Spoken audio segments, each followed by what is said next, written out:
Hello and welcome to a quick look at GPX Magic and how it can be a one-stop shop for GPX video synchronization. And I'm going to show you mainly in this video the new timestamps tool.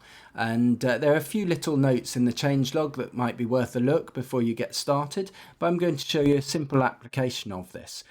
Before I do that, I'm going to show you how to connect to Strava with GPX Magic, and the reason I'm doing this is just to make it a one-stop shop, because you can download an activity straight from Strava, and if you have a device without a barometric altimeter, then Strava will have automatically corrected the elevation for you.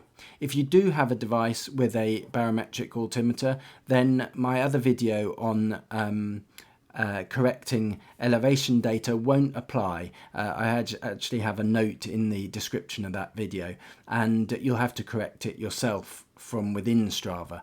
But I'll just briefly divert to show you that as well. Let's connect to Strava. It'll take you to the login page and then authorization page. I don't need to log in, I've already done it today. And that's it done. I'm connected to Strava as Jonathan College, and I can click that button there. And I can now fetch an activity. Fetching a route isn't for you because that's for RGT Magic roads mainly.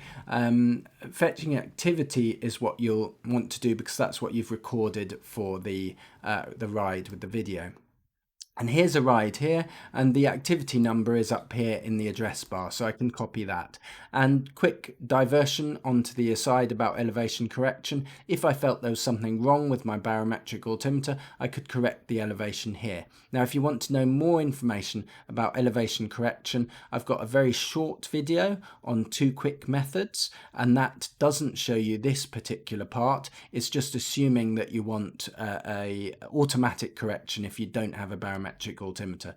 But I've got other videos in my RGT Magic roads that go into it in a lot more detail. So that's a discussion for another time or for those videos. I'm just showing you how to download something that's either automatically been corrected or doesn't need correction at the moment. So I've got the number, I paste it in there and fetch the activity. Now, little quirk at the moment with activity import, I actually need to do a one-click quick fix before I can view that on the map, and then I'll have to zoom out and zoom into it there. And you'll see that doesn't need to be done if I just load a GPX file. If I zoom in close, you can see my points there. I can undo the one-click quick fix if I don't want that. And there are lots of things you can use GPX Magic for here. I've got the timestamps tool open already. That wouldn't normally be shown, and nor would that. So you can correct gradient problems, blend problems, and so on. But if you want to see how to use that, take a look at the notes on the changelog with respect to timestamps and how those would affect it. And also check out Peter Ward's YouTube channel. He's the developer, and it's got lots of good information there. So that's just how to download from Strava, and then you can work with that file there. I'll show you how to work with a file, a different file, because I don't actually have many problems with that particular file. It's this one, which I don't have on Strava, that I've just downloaded and imported. And here I've got a loop that I want to remove. If you notice, once I loaded the GPX file, it took me straight to the map, the point on the map where I need to be.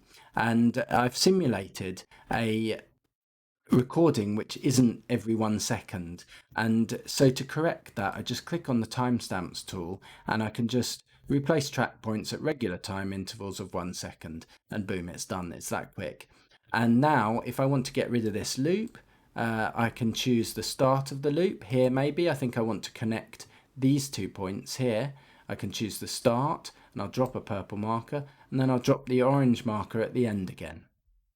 If I click on the delete tab there, it now highlights the part that I want to delete there, and I can just click delete between and including markers, and there we are, those 2 points are joined. I'll just lift the purple marker for simplicity's sake.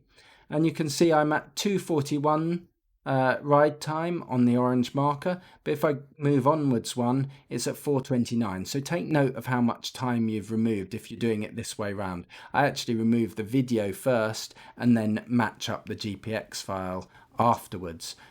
So anyway, I want to correct this timestamp. So 241 would be, the next one would be 242.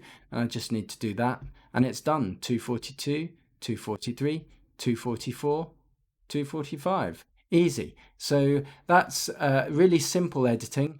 Some things don't affect the timestamps. So here we are, centroid averaging. I can just smooth things out there. But as I say, a whole lot more you can do with GPX Magic. But that quick timestamp correction is, I think, a really useful tool, especially as how quick it is and how easy it is to use. So that's the main point of this video, I would say, and I hope it's been helpful. If you do like it, hit the like button and also do please subscribe. Thanks for listening.